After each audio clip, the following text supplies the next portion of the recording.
after day will make the mundane a masterpiece.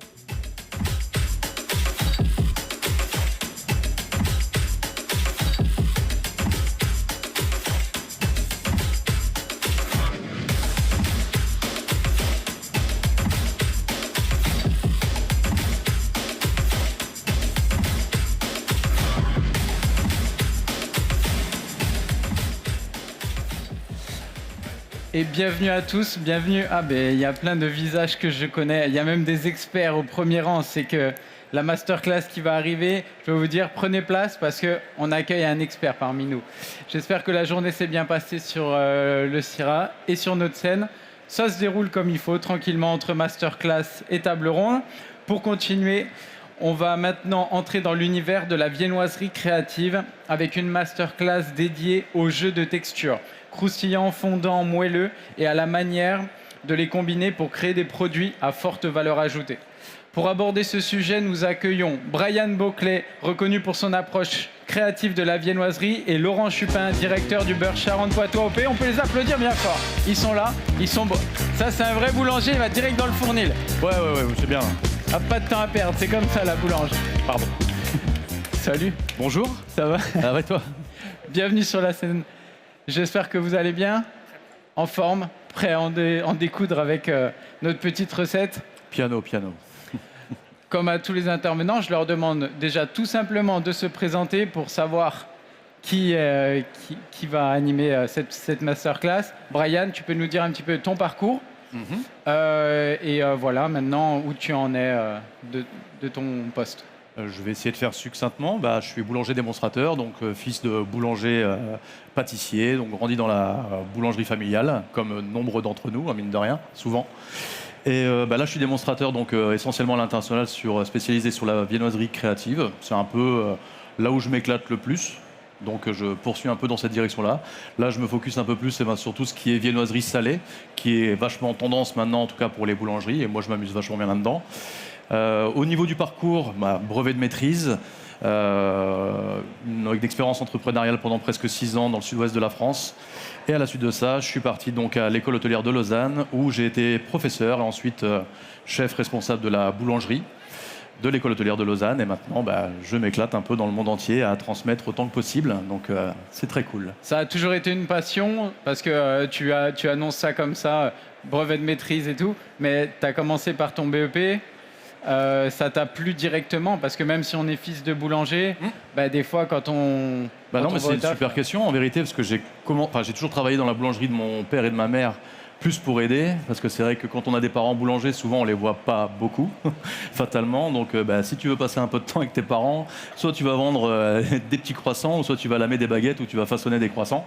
Et puis comme ça, tu passes un bon moment avec le père et la mère, quoi. Mais au début, c'est vrai que j'ai fait d'abord un parcours sup, tout en aidant mes parents, en tout cas les étés, ou voilà. Et après, là, j'ai fait mon CAP, mon BP et mon brevet de maîtrise. À quel âge, du coup, J'ai attaqué officiellement la boulangerie à 20-21 ans. Ouais. Ok. Voilà. Une reconversion, alors? Ouais, c'est mal vu. Hein.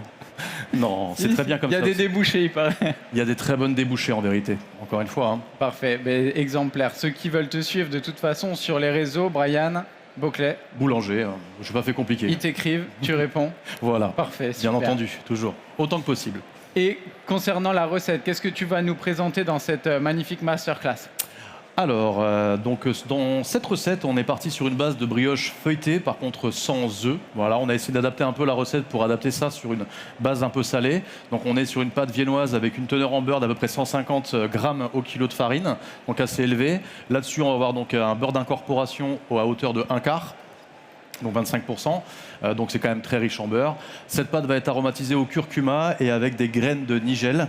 Et là-dessus, donc à l'intérieur, on aura donc un peu de cheddar, une saucisse, la moutarde américaine et une petite finition avec un peu de sauce et des oignons frits. Et surtout, en sortie de cuisson, on aura donc un beurre noisette citron. Voilà, le tout va très très bien avec des feuilletages, le feuilletage sur le dessus, ce qu'on appelle maintenant le strié. Et donc voilà, on va s'amuser, ça va être sympa. Et en 35-40 minutes, du coup, tu as décidé de nous montrer toutes les étapes, ou qu'est-ce qu'on va voir là précisément? le plus important. Ok. Enfin, tout est important en vérité. Non, on va juste, on va juste supprimer le pétrissage, sachant qu'on est vraiment sur un pétrissage très ordinaire. Voilà, on est en moyenne sur 10, 3, 10, 4. Voilà. Après, moi, le pétrissage, c'est une chose. Maintenant, moi, ce que je cherche, c'est plus la texture. Il y a bien un truc sur lequel je préfère me fier, c'est pas le pétrin, c'est la pâte et mes mains. Donc, en général, moi, je pétris jusqu'à ce que la pâte me plaise. Voilà, comme tous les boulangers qui se font un peu confiance, ou on essaye en tout cas. Donc on va supprimer cette étape-là. Ensuite, on va quand même faire le tourage, on va faire l'abaisse ensemble, le strié et naturellement le façonnage et la cuisson. Les produits sont déjà en pousse, je les ai façonnés ce matin. Ok. Voilà. On va finir vers 22h, il n'y a pas de souci. Mais non. Tout au long de la masterclass, comme je le propose, n'hésitez pas, si vous avez des questions, vous levez la main, vous vous faites connaître, je vous passe le micro et vous posez votre question sans problème. Brian, je te laisse attaquer tranquillement le temps qu'on fasse la présentation de monsieur Laurent Chupin, que tu nous dises, qu'est-ce que tu fais là? Qu'est-ce que je fais là? Je crois que je suis surtout là pour être aux côtés des professionnels parce que Brian a déjà dit beaucoup de choses finalement sur tout ce qu'il va faire. Moi, je suis le directeur du beurre Charentes-Poitou AOP. On représente une filière et les différentes marques de beurre Charentes-Poitou AOP qui sont produites dans l'ouest de la France, pour ceux qui ne connaîtraient pas là où ça se situe. C'est 5 départements. La Vendée, les Deux-Sèvres, la Vienne, la Charente et la Charente-Maritime. Donc c'est vraiment sur la façade ouest de la France. Il y a à peu près 800 exploitations qui sont dans cette zone. Et on produit un beurre qui est très utilisé par les professionnels puisqu'il y a 80% des 21 000 tonnes de beurre qui sont produits chaque année qui sont destinés aux professionnels notamment de la boulangerie-pâtisserie qui sont très consommateurs, comme vous le savez, de ce beurre AOP. Ok, très bien. Et là, donc, ce qu'on va voir, c'est toute une recette qui est composée avec le beurre AOP Charentes-Poitou. Effectivement, le beurre Charentes-Poitou, Brian l'a souligné, fait partie des ingrédients majeurs en fait de cette recette. Ce que Brian souligne au travers de sa recette, c'est cette créativité. En fait, on voit bien que l'offre snacking a énormément évolué dans les boulangeries qu'on connaît aujourd'hui, avec en fait, on vient plus acheter simplement sa baguette et son croissant et son pain au chocolat ou sa chocolatine, comme vous voulez. Ici, vous allez avoir des problèmes. Si vous parlez de chocolatine, moi, je ne l'ai pas tenté encore. Ouais, ça va dépendre. Ça peut faire plaisir à certains, on ne sait jamais. Et en tout cas, c'est vrai que l'offre de snacking a tellement évolué que... on voulait montrer au travers du travail de Brian qu'on peut être extrêmement créatif par l'intermédiaire d'ingrédients qui sont adaptés aussi à cette créativité. On sait faire des produits extrêmement classiques, mais on sait faire aussi des produits très, très élaborés. Faire un hot dog à base de pâte feuilletée briochée, reconnaissez que c'est un peu original pour le moins. Ouais, et d'ailleurs, on va aller voir les petits aspects techniques avec Brian. Donc ça, c'est la pâte longtemps au frais qui est prête à être tourée. Tout à fait, tout à fait. Donc là, on est sur notre brioche feuilletée, bon, un peu désucrée quand même, hein, j'ai oublié de le préciser tout à l'heure, c'est désucré pour un produit salé, donc qui est aromatisé. On va faire donc 2 tours doubles dans la foulée. Et l'idée, alors j'avais fait des tests auparavant, beaucoup avec des inclusions donc de fruits ou de sésame ou ce genre de choses directement dans la pâte. Je suis moyen fan et ce que j'aimais bien, c'était retracer un peu comme un bicolore qu'on va intégrer dans un feuilletage, mais plutôt y mettre des graines en fin de compte. Et du coup, ça fait quelque chose de très suivi, comme un bicolore, mais finalement avec des graines. Okay. Donc, finalement, je vais faire 2 tours doubles, et au second tour double, je vais diviser mon pâton en 4, dans laquelle, au niveau des feuillets, je vais intégrer en fin de compte ma sésame. Ok, noire. super. Ma sésame, pardon, c'est une autre recette, ça. Du nigel, Graines pardon. de nigel. Ouais. Au niveau de ta proportion, pâte, beurre, on est sur quelle proportion? On est sur 25%. 25% donc de beurre AOP.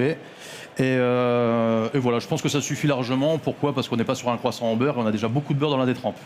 Donc voilà, il faut faire un peu la balance quand même. L'idée, c'est de ne pas avoir à faire 10 km de course à pied après avoir mangé un feuilleté saucisse, quoi. Ah. Donc, hop, j'enchasse de manière très classique en soi. Hop, tac, tac, tac.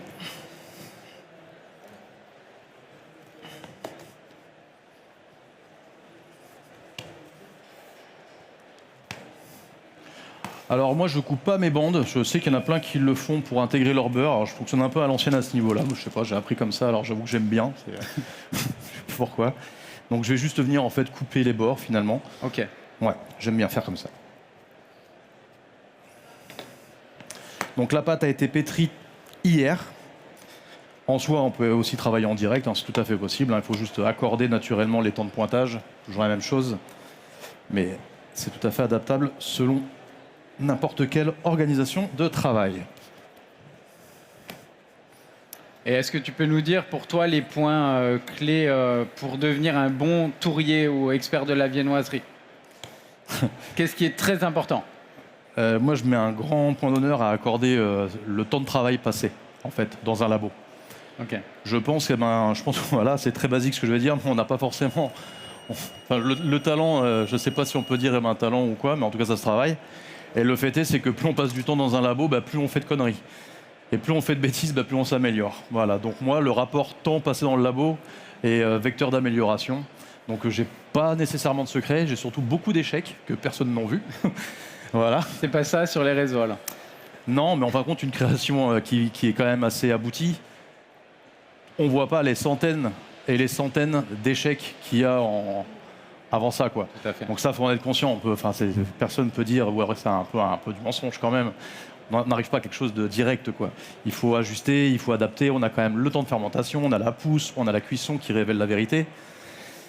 Donc ouais, le temps et le travail. Il n'y a rien d'autre. Je pense. Et au niveau du beurre Charente Poitou AOP, est-ce que vous accompagnez plusieurs un petit peu? Vous avez des ambassadeurs? Oui, on a plusieurs ambassadeurs, effectivement, qui nous accompagnent tout au long de l'année pour démontrer aussi toutes les possibilités qu'il y a derrière ce produit. Il y a Aurélien Lemouillour, que certains connaissent, qui est meilleur ouvrier de France. Il y a Nina Métayer aussi qui nous suit, puisqu'elle est originaire de notre région. Elle nous suit et elle nous accompagne depuis très longtemps maintenant, 6 ou 7 ou 8 ans, je ne sais plus exactement, mais ça fait un certain temps. Et on développe aussi beaucoup de choses. Vous pourrez la retrouver tout à l'heure d'ailleurs sur la remise des prix du concours de la pâtisserie. Coupe de France de la pâtisserie, merci. Non, là-bas ou là? Là-bas. Ok, là-bas c'est les boulangers. Alors, c'est les boulangers autant pour moi, mais Ok, super. puisqu'elle fait les deux. Et en tout cas, ça fait partie des personnes qui nous accompagnent beaucoup, qui nous font remonter aussi beaucoup d'informations. Même si c'est un formidable produit, ça reste un ingrédient et on a besoin de formidables professionnels pour pouvoir les valoriser et trouver justement des choses auxquelles on n'aurait absolument pas pensé, nous, en tant que fabricants de beurre. Donc on a vraiment besoin de ce partenariat parce qu'autrement, on a une jolie plaquette de beurre sur une belle photo. C'est un petit peu ennuyeux, c'est quand même plus intéressant de voir un professionnel mettre en avant ses produits. C'est vrai, félicitations. Alors, est-ce que tu peux nous dire la taille, l'épaisseur de ton abaisse? L'épaisseur, on est aux alentours de 4, 4,5. Ok. Voilà. Au niveau de la taille, après, j'ai un gros souci, je sais pas si c'est un souci, mais je bosse énormément au feeling. Mais au moins, c'est bien, ça permet de s'adapter un peu, peu importe les conditions. Et là, par exemple, en fait, je sais, en touchant un peu la pâte, à peu près quelle épaisseur je suis. Ouais. Voilà. Parce qu'on sait tous, chaque laminoir est différent. Donc là, j'ai pas mon petit machin pour récupérer l'épaisseur. Donc encore une fois, c'est comme pour le pétrissage, je préfère faire confiance au bout de mes doigts. Et au moins, comme ça, je suis pas trahi. Et au cours de ta carrière, est-ce que tu as fait des concours? Oui. Beaucoup de concours locaux quand j'avais ma boulangerie. Après, j'ai fait donc les meilleurs ouvriers de France où j'ai accédé à la finale, mais la finalité n'était pas... C'est l'escompté, donc mais ça c'est comme ça, c'est un parcours de vie, et c'était génial quand même. Mais ouais, voilà, les meilleurs ouvriers de France. Après, ça a toujours été le but ultime dans tous les cas, quoi. Ok. Qui est encore en travail? Oui, c'est encore en travail. Maintenant, c'est un concours qui n'engage pas que sa personne. Ça engage ta famille, tes enfants, ton épouse, etc. Donc, quand je l'ai passé, mes enfants étaient jeunes, très jeunes. Donc, je ne sais pas si c'est le cas, mais en tout cas, j'avais l'impression qu'ils ressentaient peut-être un peu moins l'absence. Maintenant, ils sont un petit peu plus grands. Et là, c'est pas le moment. Mais je pense que la session prochaine, oui, effectivement, j'y retournerai. Ouais. Parce que là, les planètes seront davantage alignées. Alors, question que tout le monde pose sur les réseaux et à travers des formations. Ouais. Pourquoi, du coup, tu as coupé les extérieurs de tes pâtons de PLF de brioche? C'est une bonne question. Alors, en fait, c'est surtout pour avoir une histoire de régularité, finalement, lors du tourage. On a souvent des arrondissements. Donc là, pour le coup, j'ai préféré couper pour ne pas avoir cet arrondi du tour double. Ok, très bien. Ni plus ni moins. Voilà. Okay. C'est vraiment une question de régularité, quoi. Voilà. Et au niveau ingrédients, au niveau de ta farine, est-ce que c'est un produit qui va te demander beaucoup de force? Est-ce que tu es sur 100% de farine forte de gruau ou alors un mélange? C'est une très bonne question. Alors, par habitude, quand je voyage, en général, je pars toujours sur de la 100% farine gruau. Pourquoi? Par sécurité. Ni plus ni moins. Maintenant, j'ai pour habitude de davantage casser la force en pétrissant très fort. Voilà, en allant beaucoup plus loin dans l'extensibilité, pas à la limite de la rupture, mais quand même très très loin, et j'arrive à trouver la bonne balance. Maintenant, quand je connais effectivement les farines, parfaitement ou quoi, voilà, selon certains moulins, là effectivement, je vais avoir tendance à faire peut-être 1/3, 2/3 farine courante, farine tradition, et le complément donc des 2/3 avec la farine gruau. Mais ça, c'est si j'ai un background, quoi. Okay. Voilà, on n'est pas magicien, il faut faire des tests avant pour savoir. Donc à un moment donné, je préfère jouer à la sécurité quand je ne connais pas la farine, et pour l'instant ça va, ça, je m'en sors pas trop mal. Donc la difficulté sur les masterclass, c'est vraiment de proposer la totalité des éléments qui vont faire que ça marche en 40 minutes. Donc là, tu as préparé la masterclass depuis combien de temps à peu près? Donc les pâtes ont été élaborées hier. Maintenant, j'ai fait donc une partie de tourage tout à l'heure pour pouvoir, juste après cette étape, directement enchaîner avec le façonnage. Les produits sont quasiment prêts à cuire au final. Donc là, les 45 minutes, on va voir finalement toutes les étapes assez vite. Mais c'est vrai que là, il faut au moins... Alors, je ne parle pas en travail, hein, bien sûr, mais en temps sur le travail de la pâte, ça va être, oui, quasiment 12 heures, quoi. Si possible. Maintenant aussi, ça fonctionne très très bien en direct, encore une fois, mais il faut charger un peu plus sur le bure, etc. Tu connais, quoi. Donc là... C'est un peu l'étape un peu plus cool. Donc, je vais mettre ça là pour l'instant. Alors, on va donc séparer notre pâton en 4. Ok. Donc voilà, je vais un peu. Ok. C'est d'aller pas trop lentement parce qu'après c'est vrai que ça peut vite coller. Ok, je coupe. Pof. Pof. Ensuite, je déplie. Je viens de nouveau couper. Et là, je vais restructurer en fait mon tour double, mais en intégrant mes petites graines de nigel. Ok. Alors, dans l'idée,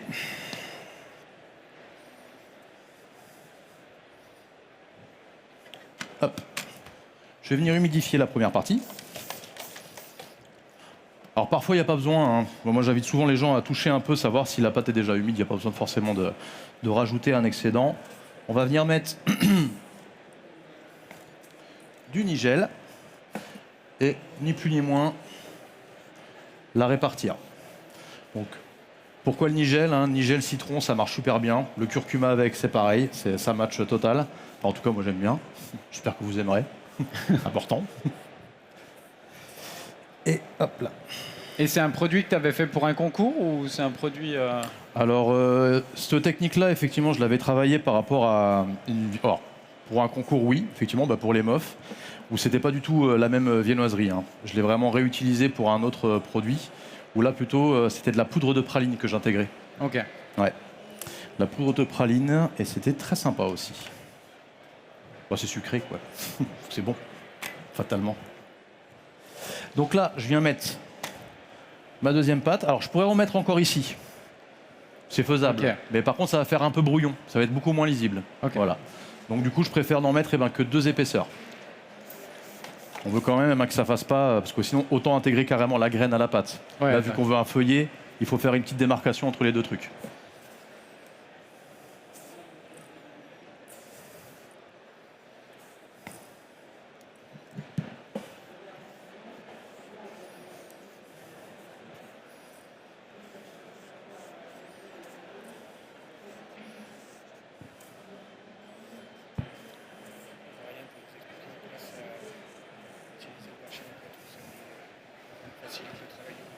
Ouais, tout à fait. Brian, toi, tu es ambassadeur du coup du beurre Poitou, Charentes-Poitou AOP. Tout à fait. Depuis combien de temps? Et est-ce que tu as vu une différence du coup en travail, en texture, machinabilité, tout ça Complètement. Alors oui, ça fait 1 an et demi déjà. Et en plus de ça, j'étais déjà fervent défenseur parce que j'étais installé dans le sud-ouest. Donc déjà, je travaillais avec pas mal de beurre d'AOP Charente-Poitou. Donc j'ai toujours une affinité vis-à-vis de ça. Même par rapport à la texture, on a souvent des beurres très très secs. Alors moi, je suis moyen fan des beurres hyper durs. Et là, on a une vraie plasticité. C'est combien à peu près en pourcentage de... En général, c'est sur les mêmes 82, pourcentages, mais c'est 84. plus la façon de le travailler en fait, qui est différente. Parfois, on a les mêmes pourcentages et puis on sent qu'il y a quelque chose de vraiment bétonné. Et moi, j'aime pas, effectivement, avec la prise de froid, qu'on ait un marbrage ou quoi, enfin, ce qu'on déteste tous. Et mes détrempes ne sont pas hyper raides non plus en termes d'hydratation. Donc c'est vrai que je préfère avoir un beurre avec une souplesse et une vraie extensibilité. Voilà. Ok. Et là, pour le coup, les beurres AOP sont vraiment dans ce cadre-là. Je trouve qu'il y a vraiment... J'aime bien faire, par exemple, dans les masterclass aussi, une grosse mise en place. Tous mes tourages sont faits. Et c'est réglé, et c'est vrai qu'on peut les laisser à -5, par exemple, pendant 7-8 heures, et ça bouge pas, quoi. Ouais. On va pas avoir de marbrage. Et ça, c'est un vrai plus au niveau de la qualité du taf, quoi. Ok. Voilà. Hop là. Ok, donc là, nous avons fait le tourage. Je vais juste contrôler si nos premiers produits sont peut-être prêts à cuire. Donc là, on n'est pas loin, hein. Alors, pour les viennoiseries salées, moi, j'aime bien avoir un ratio pâte-garniture, pâte faible, garniture importante. Voilà, la pâte est un support, quoi. D'accord? Donc là, on voit qu'on n'a finalement pas beaucoup de pâte, ce qui est très bien. Donc là, j'ai fait 2 variantes, hein. On a une variante donc, avec une saucisse volaille, comme ça, il y en aura pour tous les goûts. Et une autre variante, alors là, par contre, vous m'excuserez, hein, j'ai pris la taille unique de saucisse qui est à disposition. Donc là, on est plutôt sur des grandes tailles. Donc là, on est plutôt sur des saucisses de Strasbourg. Là, pour les différencier, pour être sûr, au final, le strié n'est pas dans le même sens. Et donc, comme ça, on aura un peu tout à manger. Donc là, au niveau de la pousse, on voit que ça commence à être presque en manque de force. Donc, c'est très, très bien, hein. Le strié, quand même, peut avoir de la force. Là, dans l'idée, c'est quand même que ça se mette un petit peu jeune. Donc, du coup, je vais commencer ma cuisson, gentiment. Ok. Ok. Je vais commencer ma cuisson. Et pendant le parallèle de la cuisson, je vais commencer à faire mon abaisse. Ok, parfait. Ça marche? Au niveau de ta cuisson, On va être à 170 degrés. Ok. Très simple. Alors là, pour la ventile, selon ce que vous avez comme matériel, moi je mets toujours la ventile au milieu. Voilà, là on va être plutôt sur 3, donc sur un bon gars, qui est très très bien. Et on va quand même essayer de cuire assez fort. Souvent, les viennoiseries colorées, je vois beaucoup de personnes qui sous-cuisent. Voilà, moi je suis moyen fan de ça personnellement. Pourquoi? Parce que je trouve que ça fait quelque chose de très sec. Et je préfère, même s'il y a une petite prise de couleur, je préfère ça. En termes de texture, c'est quand même plus sympa. Voilà, mais ça c'est vraiment un parti pris que j'ai, quoi, hein. Donc là, on est bien, on va cuire. Je vais peut-être répartir finalement sur 3 plaques, ce sera beaucoup plus simple. Hop là. Comme c'est un produit strié, t'as pas besoin de dorer? Non. Non. Mais il y en a beaucoup qui le font en Asie, hein, mine de rien. Et franchement, ça donne un rendu. Bon, les Européens sont moyens fans, parce que ça colle un peu les feuillets. Mais ça apporte un truc un peu différent. Au spray? Ouais, au spray, ouais. Jean-Marie Lagneau, lui, le fait au pinceau, par exemple. Ok. Mais ça apporte quelque chose. C'est différent, c'est un look différent. Moi, je le pratique pas, mais c'est vrai que voilà, c'est un produit qui se différencie quand même malgré tout. Ok, très bien. Donc non, là, on va juste passer le beurre noisette juste après la cuisson. Donc là, on Pour avoir le voilà. côté un petit peu brillant, gourmand, luisant. Ouais, le goût surtout. Il n'y a jamais assez de beurre en vrai. Voilà. Pas moi qui le dis, hein. Ah, oui, C'est un bon Pas fait exprès, ambassadeur. hein, t'as vu, hein. Allez, pendant cette mise au four, est-ce que parmi vous, quelqu'un a une question à poser à Brian? Est-ce que vous avez des questions techniques, personnelles, de PLF? Donc, le final, ça va nous donner ça, hein. Ça, c'est pour les plus sages. Vous allez avoir le droit de repartir avec la recette parfaite. Mais au niveau du visuel, c'est assez exceptionnel. C'est un produit qui peut être mis en boutique, du coup, quand c'est dans une logique de prod, peut-être adapté, sans peut-être en graines de nigel. Alors je pense que c'est pas le plus problématique, la graine de nigel. Je pense qu'effectivement là pour le côté fun et le côté visuel, moi j'ai fait un strié effectivement en décalé pour une des parties des produits où là effectivement on va avoir davantage de chute. Faut pas se mentir, hein, voilà, quand on fait des choses un peu comme ça, fatalement on peut avoir un peu de chute. Maintenant l'autre version qui est dans le strié plutôt dans la longueur, finalement ça reste des rectangles. Okay. Donc c'est tout à fait rationnel. Maintenant il faut faire un détournement de pâte, il faut avoir l'envie d'aller mettre des petites graines de nigel. Maintenant c'est des produits qui peuvent correspondre, enfin je vois surtout sur les grands formats. Vous pouvez vendre ça, je ne vais pas dire au prix d'un sandwich, mais presque. Parce que ça va peser presque 200 grammes. Donc c'est quand même pas mal. Il y a une garniture, il y a une petite finition, etc. Ça peut tout à fait rentrer dans une offre. En fait, avec une petite salade, une boisson, enfin peu importe quoi. Ouais, tout à Donc fait. ça peut être intéressant, ouais. Et puis ça se démarque par-dessus tout. tu voulais dire. Oui, non, simplement pour rappeler qu'effectivement, il y a toute la recette technique que vous pourrez reprendre si vous êtes intéressé par ça. Et puis, vous aurez d'autres informations qui parlent aussi du beurre Charentes-Poitou, de sa région et des différentes entreprises qui peuvent produire du beurre Charentes-Poitou. Et est-ce que vous avez un stand Alors, on n'a pas de stand ici parce que, encore une fois, on veut être auprès des professionnels et on a plutôt focalisé notre participation avec des masterclass, des présences dans des lieux où les professionnels mettent en avant notre produit. Donc on travaille très régulièrement avec la Confédération de la boulangerie-pâtisserie française, notamment sur des concours, des choses comme ça. Et là encore, on a ces options-là. Alors, la Coupe de France de la pâtisserie, de la boulangerie, et puis le concours du meilleur croissant aussi, sur lequel on est partenaire. Très récemment, on était ensemble au concours de la meilleure galette frangipane de Nouvelle-Aquitaine, pour laquelle on est partenaire depuis fort longtemps. Donc voilà, ça fait partie des événements dans lesquels on aime bien être présent. Encore une fois, pour être aux côtés des professionnels, c'est eux qui parlent le mieux de notre produit, parce qu'ils l'utilisent au quotidien, tout simplement. Donc là, vous êtes partenaire de la Coupe de France exclusif ou... ouais. On est avec d'autres partenaires, parce que Ok. ça reste un concours important, mais en tout cas sur le beurre, oui, on est partenaire exclusif. Ok. Allez, on est reparti, la minoire. Là, tu vas viser à peu près 10. 10, ouais. Ouais, 10 en épaisseur. Pour garder quand même, il faut rappeler qu'on est sur 2 tours doubles, donc on a quand même un feuilletage qui va être assez fin. Si on veut quand même avoir un relief, il faut rester quand même sur une épaisseur un peu importante. Voilà. Donc 10, ça me semble plutôt pas mal en soi. Là-dessus, alors ça, je ne l'ai pas fait voir, et ça c'est dommage, c'est un point assez important que j'aime bien. Pour faire le strié, parfois on a les bords qui ne sont pas hyper clean au niveau du tourage, et ça peut être un peu casse-pied. On va mettre les côtés, on se dit bah tant pis, chute. Bon, non, bah voilà. Alors juste petit tips. Quand j'ai reconstitué en fait mon tour double, je ne sais pas si vous avez fait trop attention, mais en fait, hop là, désolé, hein, je fais un peu le cingouin. Mais en fait, je mets bien tout le feuilletage du même côté, les bords coupés en fait. Ok. En gros, les côtés entre guillemets un peu moches, ils sont de l'autre côté. Donc là, quand je vais abaisser dans ce sens-là, je vais commencer le strier en fait que par le bord agréable en fin de compte. Ok. Comme ça, j'ai moins de chutes. Voilà. J'ai été clair? Ouais. Et si tu as des chutes, tu peux recréer un produit, tu peux les réintégrer. Oui, alors après, ça dépend de la couleur, tu vas me dire.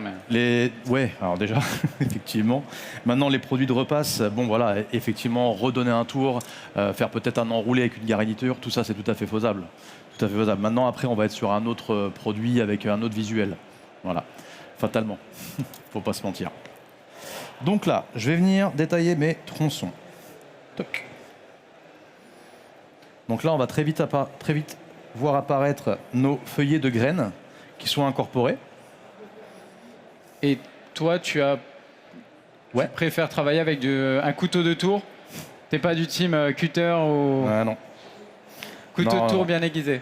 Bah, je sais pas, je dois pas être très doué avec mes mains, je sais pas le déplacer la règle, machiner des trucs avec un cutter. Je sais pas, alors que ça, bien aiguisé, bah, c'est nickel. C'est vrai, on va le voir. Donc ouais, non, pas de ce team. Maintenant, après, hein, le principal est avant tout le résultat. Voilà, si ça marche avec un cutter, bosser avec un cutter. Maintenant, je m'y retrouve plus avec ça. Donc là, tu vas découper des petits tronçons d'environ 0,5. Alors à là, peu pareil, c'est tout à l'œil. Ah, parce que je sais qu'il y a des gens qui vont se dire, bon, il le fait à l'œil, mais moi, je veux la taille exacte. Alors Et là- la taille exacte, bon, on va la prendre. Hein. Moi, je dirais un bon centimètre. Ouais, 1,5 centimètre. Parfait. Maintenant, moi, ce qui m'intéresse, c'est plutôt le ratio pâte coupée, pâte restante, Ok. en fait, pour le jeu de texture. Voilà. Donc, c'est-à-dire que là, je vais garder à peu près 15-20% finalement de ma pâte restante que je vais rabaisser pour avoir la dimension pour pouvoir apposer après mon strié, ce qui va apporter un maximum de croustillant, au détriment du fondant. Ok. Tu vois ce que je veux dire? Ouais. Voilà. Donc, c'est plus ça. Donc, par contre, après, je vais effectivement détailler mes tronçons sur une longueur. Donc là, on va avoir 2 tailles de saucisses, hein, fatalement. Donc on va avoir plusieurs choses. Normalement, je prends toujours le ratio de la pièce détaillée Ok. que je multiplie. D'accord. Ok. Donc là, on va être donc aux alentours de 8 pour les petites saucisses et plutôt à 13 pour les grandes. Donc si j'avais fait que avec les grandes saucisses de Strasbourg, je serais plutôt allé sur 26. Ok. D'accord. Et là, vu qu'on va faire aussi pour les petites, on va plutôt se mettre sur 24. 3 x 8, 24. Voilà, tout Ok. simplement. Ok, pour avoir une logique de détaillage et d'abaisse. En Ça marche sachant qu'en passant aux lamines noires, Ça va légèrement s'étaler. Alors Donc en ça, général, c'est on essaie difficile. d'aller Ouais. sur le truc, on va dire, si tu veux du 24, tu vas peut-être t'arrêter à 23. Ouais. Maintenant, en démo, je ne t'apprends rien, tu essaies quand même d'assurer le coup. Ouais, c'est difficile de. On va pas se mentir non plus. Donc là, je vais quand même aller à 24, comme ça je pourrais faire des grandes et des petites pièces. Ok.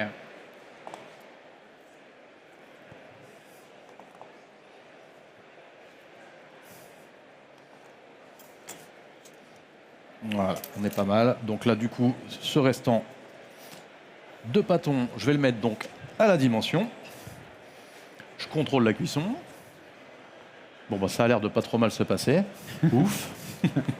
On va aller surveiller ça.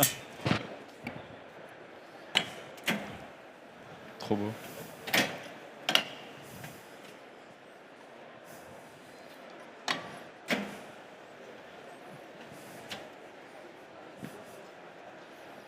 Ok.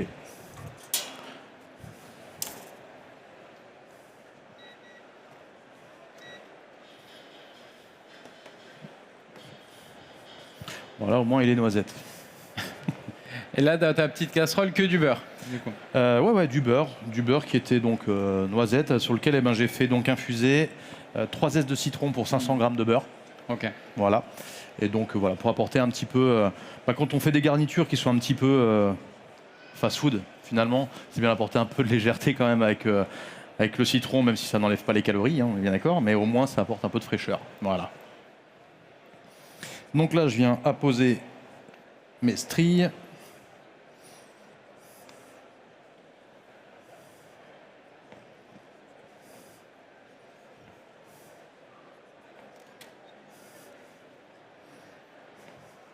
Hop là, on va supprimer ça.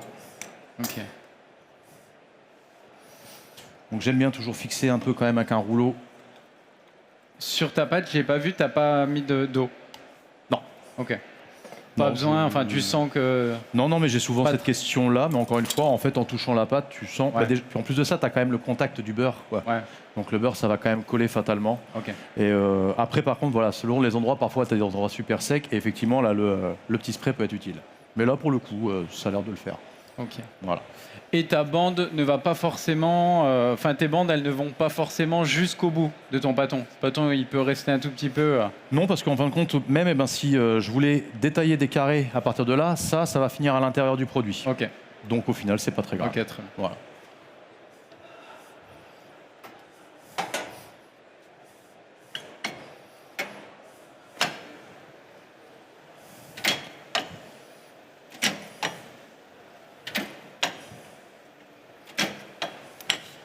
Est-ce que vous avez des questions? Ah, je sais, c'est l'heure de. Ah, il y en a, ils font la sieste. Je vois au premier rang, celui-là.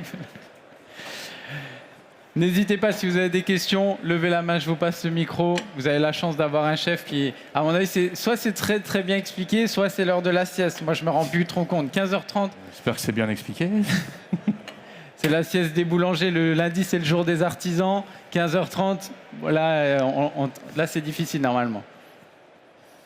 Alors, pour la baisse, on va être aux alentours de 3. 2,5, 3. Hop là. Donc là, voilà, on voit vraiment en fait l'intégration de nos petites stries, quoi. Et de nos petites graines.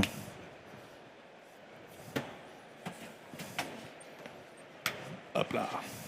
Alors j'aime bien travailler sur le bois, moi. Je suis un peu à l'ancienne, j'avoue. Mais je sais pas, j'aime bien, ça colle moins. Ça pompe un peu l'humidité excédentaire. Ok. Ça me plaît davantage, quoi. Donc là, dans ton kit, t'es venu avec tes planches en bois? Ah ouais. T'es venu avec des planches en plastique? Oui, au cas où. S'il fait sec. Toi, tu as un coffre toujours très chargé. Et une valise assez balèze. Ouais. Mais j'aime bien. C'est Allez, pour bien. pallier aussi aux choses inattendues, tout simplement. C'est vrai que quand les gens te font l'honneur de venir te voir, ils s'attendent à un résultat. Donc le minimum, c'est d'essayer de pourvoir au maximum à ce que le résultat sorte, quand même. Autant que faire se peut. Voilà. Donc là, pour les petites saucisses, on va se mettre sur des bandes à 8. On va commencer directement par celles qui sont en diagonale. On a un deuxième pâton avec lequel on pourra travailler, si on a le temps en tout cas, le côté droit. Mais en soi, même si on n'a pas le temps, en fin de compte, c'est juste un détaillage droit. Il reste Pas 6 vraiment. minutes. On est large. 6 minutes. J'aurais peut-être pas dit large, mais si tu le dis, on va faire en sorte que oui. Alors, On est très large. super, top. Bonne ambiance. Ok. Bonne chance. Ouais, top. Alors, hop, on va venir détailler donc directement comme ça. Hop, là, je reprends. Là, je suis pas allé au bout. Je reprends. Hop, hop, hop, hop.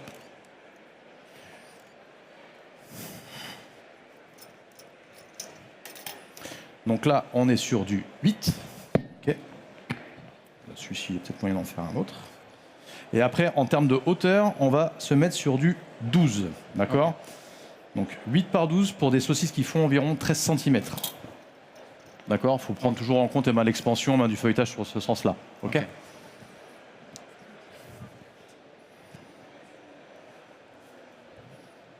Alors, tac. Ok.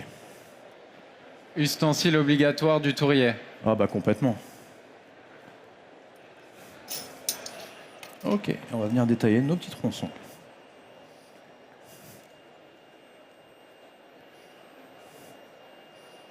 Ça sonne, je crois, non? Bon, nous, ça nous embête pas, les boulangeries.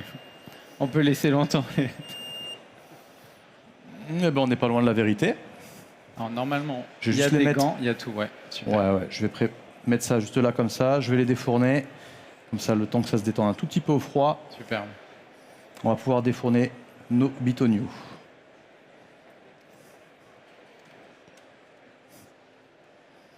Et ton dernier concours, récemment, t'as accompagné quelqu'un dans un concours, non? Ah oui, J'ai vu passer un petit peu des Je les ai oubliés. photos de ceux-là. toi avec des coupes ou non? Ouais, j'ai coaché l'équipe de France effectivement pour la Coupe d'Europe. Voilà, grande expérience de 7 mois avec 3 super nouveaux copains. Ils ont gagné, donc quand ça se finit comme ça, c'est encore mieux. D'un côté, j'en avais jamais douté parce que c'est des gros bosseurs. Donc voilà, et puis après, j'ai aussi eu la chance de coacher Nicolas, un de mes meilleurs amis, pour la Coupe du Monde de viennoiserie où il a fini vice-champion du monde aussi. Donc c'est vrai que ça a été une année extrêmement chargée, j'avoue. Donc sachant que bon, voilà, j'ai quand même un tempérament où j'aime gagner aussi. Donc quand je m'investis, c'est pas pour rire. Ouais. Aussi.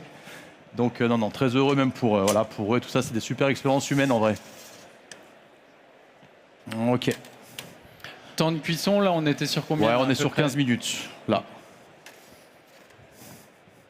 Ouais, les gros un petit peu plus longs.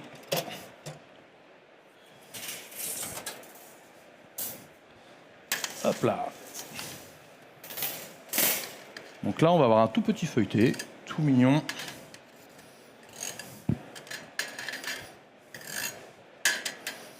Et avec le petit beurre noisette, eh ben, ça va se révéler, ça va être un petit peu plus sympa, un petit peu plus sexy. Est-ce que c'est des gouttières un petit peu sur mesure? Est-ce que Non, on peut les non. trouver dans le commerce? Alors là, pour le coup, c'est vrai que moi, je travaille beaucoup avec des trucs sur mesure pour mes viennoiseries de manière générale. Mais c'est vrai que pour le snack, j'aime quand même vachement bien le côté finger, quoi. Côté finger, c'est quand même vachement bien. C'est pratique à manger. Tu t'en mets pas partout quand tu es dans la rue pour le manger. Pratique. Ouais, Donc là, pour le c'est coup, ça c'est mal à refaire. Hier, c'est ceux qu'on connaît tous qui sont très connus, où il y a énormément de communication dessus. Ceux-là, les petits moules qu'on peut retrouver. Ouais. Franchement, il y a plein de choses à faire avec. Là, de toute façon, je travaille énormément sur une gamme complète de snacks un peu dans ce sens-là, parce que je trouve que c'est vraiment tendance. Alors, hop, on va venir mettre le petit beurre noisette. Et on va pouvoir se faire rapidement la finition, parce que je crois que le temps passe. Il reste 2 minutes. Bon, super. Génial. C'est tout comme j'avais prévu. C'est top. Il est bon. Ok, alors le petit beurre noisette au citron pour relever.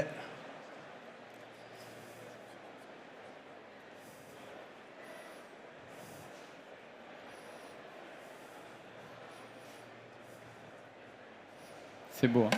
Est-ce que les clients se rendent compte de temps de travail Non, je crois que ça fait partie des drames presque de vos professions. C'est qu'effectivement, on ne se rend pas compte du travail énorme que ça représente. Tout ça, finalement, on a assez peu d'ingrédients, il faut quand même le reconnaître. Et donc, il y a bien le coup de main, la patte de l'artisan qui fait véritablement la différence. Et on s'en rend pas compte quand on n'est pas du milieu, tout simplement. Et donc, prendre du temps pour expliquer ce travail-là, ce sont des beaux métiers, des métiers intéressants. Tu as parlé tout à l'heure du métier de tourier. Là, il y a aujourd'hui de plus en plus de besoins autour de cette reconnaissance spécifique de formation. Et là, c'est vrai que moi, je crois vraiment qu'on a besoin de mettre en avant les immenses qualités qui sont nécessaires pour aller au bout de ce beau travail. Ouais, c'est Et il y vrai. a une grande créativité, je crois que ça parle ça aux jeunes générations. Il y a une infinité de possibilités. Petit excès de force et main sur cela. Des choses qui arrivent. Hop là. Alors, on va quand même se faire la finition des petits.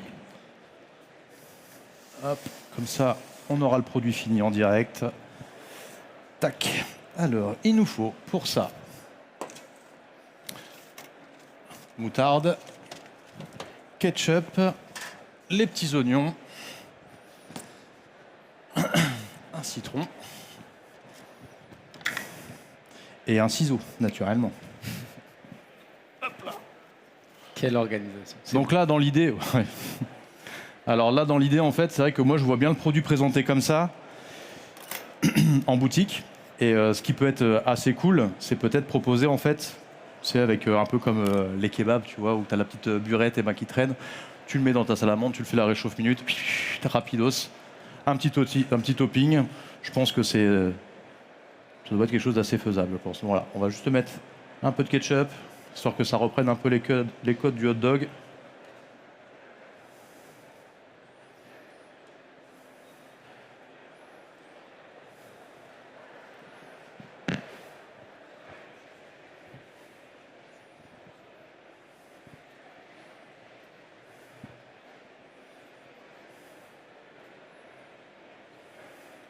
Et ce qui est intéressant dans les gammes de produits avec du strié, c'est que c'est aussi des produits qu'on va pouvoir faire un petit peu minute. On cherche toujours voilà, des petites solutions.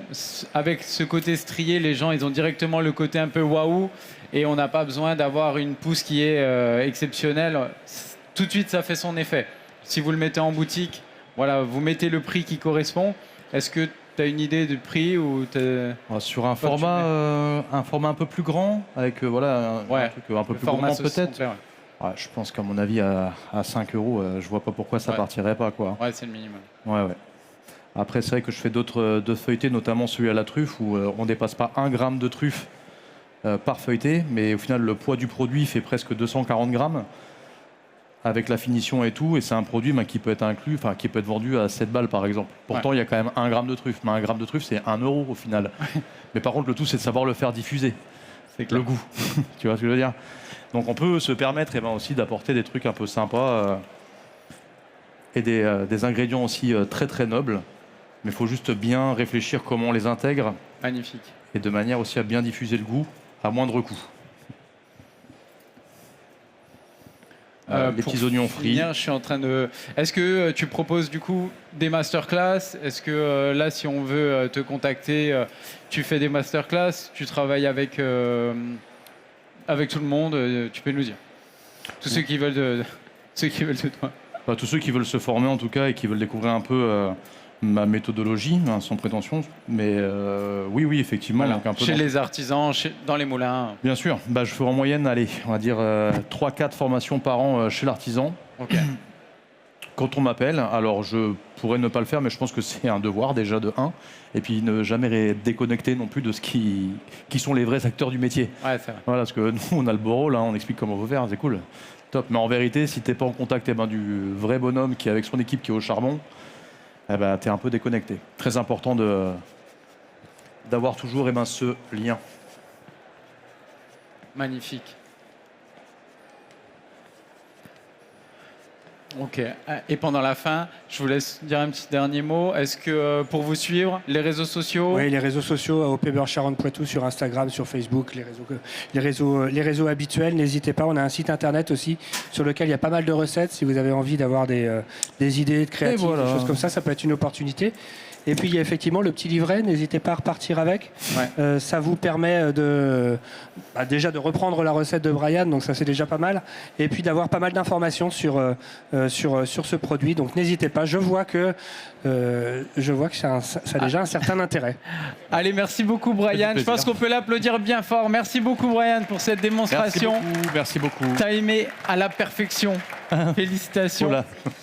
Est-ce qu'il y en a qui peuvent déguster? Je Ah te bah c'est le laisse. but du jeu justement. Mais- Parce que si c'est joli mais que c'est pas bon, ça n'a aucun sens. Il y a les petits chiffons en tout cas. Si vous avez des questions, n'hésitez pas. Et nous, on continue à 15h50 avec un interview aussi intéressant sur le duel choc entre pain à croûte vs pain moelleux.